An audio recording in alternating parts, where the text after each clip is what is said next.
കൂട്ടുകാരെ, നന്ദുസ്വാമിയിലേക്ക് ഒരിക്കൽ കൂടെ സ്വാഗതം. അപ്പോൾ ഒരുപാട് കാലമായി ഞാനൊരു വോയിസൊക്കെ ഇട്ടിട്ട് അല്ലേ. ഇന്ന് ഞാനൊരു പയർ അച്ചിങ്ങ മെഴുക്കുവരട്ടി കേട്ടോ. അതായത് പയർ എന്നാണ് മലപ്പുറത്ത് എൻ്റെ വീട്ടിൽ പറയാൻ പയർ എന്നാണ്. അപ്പോൾ പയർ മെഴുക്കുവരട്ടി കേട്ടോ, സൂപ്പർ ടേസ്റ്റാണ്. അപ്പോൾ എങ്ങനെയാണ് നിങ്ങളും ഉണ്ടാക്കാറെന്നൊന്ന് പറയണേ. പിന്നെ സിമ്പിളായിട്ടുള്ള രീതിയിലാട്ടോ. സവാള, വെളുത്തുള്ളി, വെളിച്ചെണ്ണയിലേക്ക് സവാള ഇട്ടു, വെളുത്തുള്ളി ഇട്ടു, ഉപ്പിട്ടു, ഇപ്പം നമ്മൾ ചതച്ച മുളകില്ലേ അതിട്ടു. അപ്പോൾ നന്നായിട്ട് ഒന്ന് വഴറ്റിയെടുക്കണം കേട്ടോ. നന്നായി വഴറ്റി വരട്ടെ. അപ്പം നമ്മൾ കറിവേപ്പില ഞാൻ വെള്ളത്തിലിട്ട് വെച്ചിട്ടുണ്ടായിരുന്നു. അപ്പോൾ കറിവേപ്പിലയും കൂടെ അങ്ങോട്ട് ഇടാം. പിന്നെ പയറിടാം. പയർ കട്ട് ചെയ്ത് വെച്ചിട്ടുണ്ട്. പയറിട്ട് കൊടുക്കാം കേട്ടോ. പയറിട്ട് കൊടുത്തു.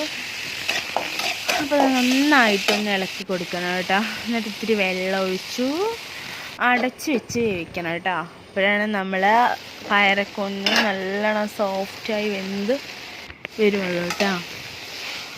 ഇപ്പോഴെന്താ പറയുക, അപ്പോൾ നമ്മുടെ മെഴുക്കുവരട്ടി ഏകദേശം റെഡിയായി.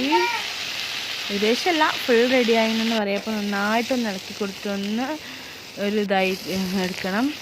അപ്പം ഞാനിതാ ഇന്ന് എന്താ പറയുക, കുമ്പളങ്ങ മോരുകറിയും അച്ചിങ്ങ മെഴുക്കുവരട്ടി കേട്ടോ ഊണിന്. അപ്പോൾ അത് രണ്ടും കൂടെ റെഡി ആയിട്ടുണ്ട്. ഏട്ടന് ചോറ് കൊണ്ടുപോകാനുണ്ട്. Okay, bye bye, Tata.